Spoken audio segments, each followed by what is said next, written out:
Subscribe to our channel by clicking the subscribe button. Click the bell button and enjoy the latest uploads from our channel.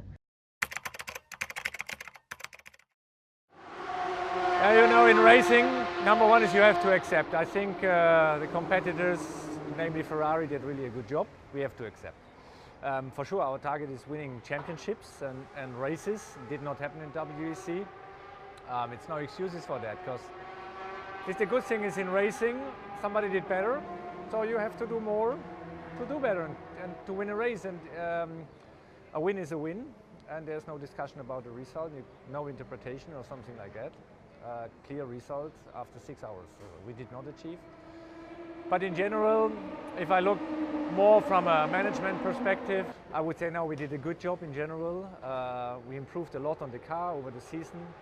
It was very often really tight and close. That makes it not easier to accept. But it was good racing, I think, also for the spectators, for the fans. I received a lot of mails and feedbacks and tweets and things that people really thanked us after the season, saying it was tremendously good racing. It was so close. We had been unlucky for several times because of friends from other LMP manufacturer. Let me tell it like this. Anyway, the Toyota crashed us several times, and yeah, this is. But it's part of racing, and sometimes you're lucky, sometimes you're not. We know that. That's why we are here, and yeah, preparation for next season starts today. Within Porsche for sure, because this is our main category. I will not say that we did not have focus on GT racing. We always try to keep it in a balance. For sure, it's much more GT races, what makes it more difficult. So we are a typical summer weekend means 4 or 5 races in GT are going on somewhere in the world. That makes it complicated to follow and to focus and to see everything. But just the sheer number of races we are involved, we just counted. We are involved in around 450 GT races in the world, including also parts of the Cup races. So that's really a huge number. I just counted for the factory drivers the number of seats and races. This is more than 300 what we have to decide for. So that's just big. So we're amongst the top 3 GT players in the world. And for sure we want to emphasize it a little bit more next year, and there will be a focus in Le Mans and in the other races. Yeah, will come.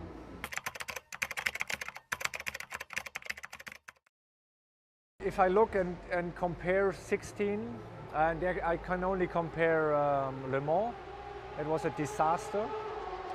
Meanwhile, I think in Le Mans I was the only one with that view. Corvette joined me. After the race, everybody agreed. Even the winning brand had the feeling that this victory was not really valid, because all the fans blamed it and nobody really accepted it. So, and this is not a victory what you are aiming for. We did a major rework of the whole system, FIA, ACO and the manufacturers. The manufacturers gave them tons of data on the behavior of the car, the sensitivities. And if I look at the result now, we had only 3 smaller adjustments in the BOP. And the racing, it's always, if I look at 60% of all the lap times, we're talking of 1/10 of a second or less. In Le Mans it was 1/10, over 13.2 kilometers. Unbelievable close. I always say the blink of an eye is 2/10 of a second. The difference over 13.2 kilometers is 1/10 of a second. Yes, it works.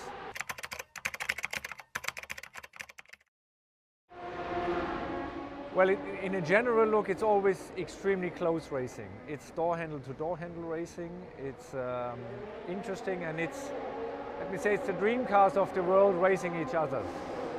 In the middle, the 911. And I'm still convinced where the 911 is, the others want also to go to beat this iconic race car, or even to compete with this iconic race car. That makes our job not easier, because they're all focused on us. This is one part, and for sure it's part of our brand for more than 50 years. We did a little bit more in GT. in the moment the 917 program stopped, there was in 73, 74 more focus on GT racing. The car was named RSR, so maybe history repeats. 45 years ago or 40 years ago. Yeah, and since that time we are constantly racing in the GT category, winning nearly everything, making the unbelievable possible, because I think we won with the wrong car major races like the 24 Hours of Daytona, beating the prototype, the 24 Hours of Spa, beating the bigger category these days, winning in the rain in Road Atlanta. So yeah, a lot of things for history and part of our DNA. Porsche is in a unique position that the GT department overlooks the development of the road cars and the road car based race cars. So that means we have the same engineers working on both projects. Technology goes back and forth from both categories. So ABS technology being applied in GT race cars comes from the street cars. Suspension development comes from the race cars and goes direct in the GT cars. You can feel it in every GT3, GT2 RS, GT3 RS, GT4. You can feel if you drive the car, it behaves different. And this is what the majority of the feedback is we get, is the proper behavior of a GT car is different to a regular, if there is a regular, not a 911, what I do not believe. 911 is anything else but not normal or regular. But it's different, and that you can really feel, and this comes from racing.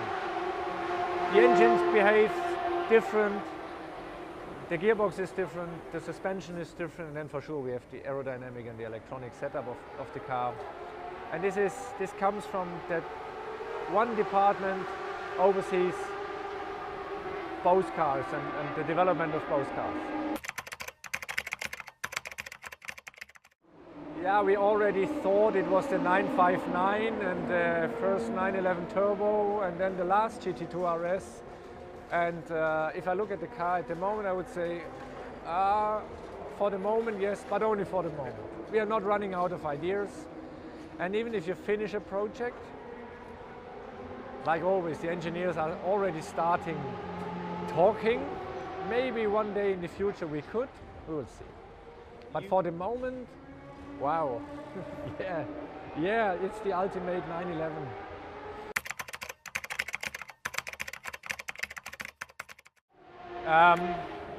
If I compare it to these times, no, not a lot of things, tiny things, but I will not tell you. My secret book. If we do a hypercar in the future, it will look different. Because it has to be quicker. And the bar is 647.3 now. To making it quicker again with a hypercar will not be easy. Yeah. And I can trust me, it will not come from California.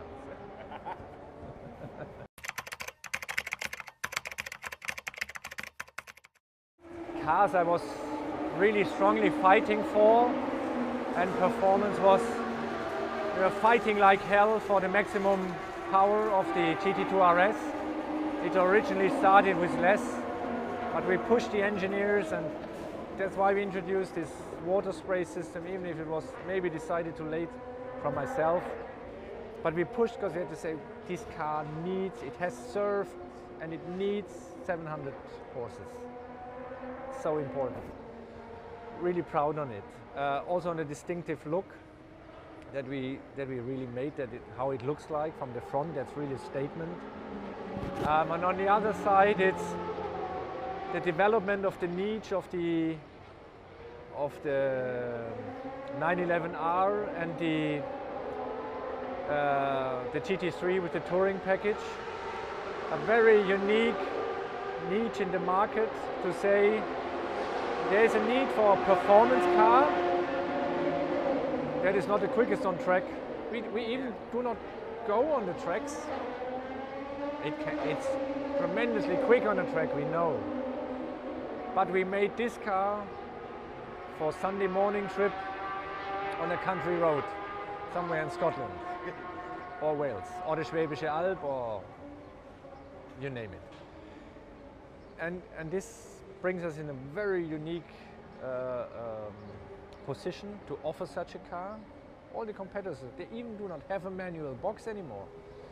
And we were really joking about the others saying, well, they are putting wings on their cars, we took them off. And the response on the market, the response from the public was so good, so overwhelming, so incredible. And I tell you a secret, nobody believed me in the company. Nobody. And we were fighting like hell for it. Especially for the touring package, that we offer it for everybody, for free. Porsche offers something for free, I can underline this. Nobody believed in it. And now with the first market response and the car was on the, everyone said, oh brilliant, we love it. And that's also part of Porsche, how we really fight for our cars. We look to squeeze out for the best what we can get. You can see it in a Panamera, you can see it in a new Cayenne. Incredible to improve again. The same on the GT cars. Maybe our car's a little bit different, but that's unique on Porsche. The one I was fighting most for, GT3 with a touring package.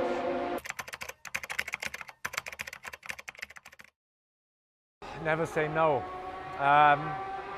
The automotive industry is changing rapidly at the moment. What has changed over the last 7 years in comparison to the 7 years before was faster than ever. And what will change in the next 7 years will be again faster than what we have seen so far. So there's no reason. I'm not a fan of saying no, never, because if it's good, we will do it, but only if it's good.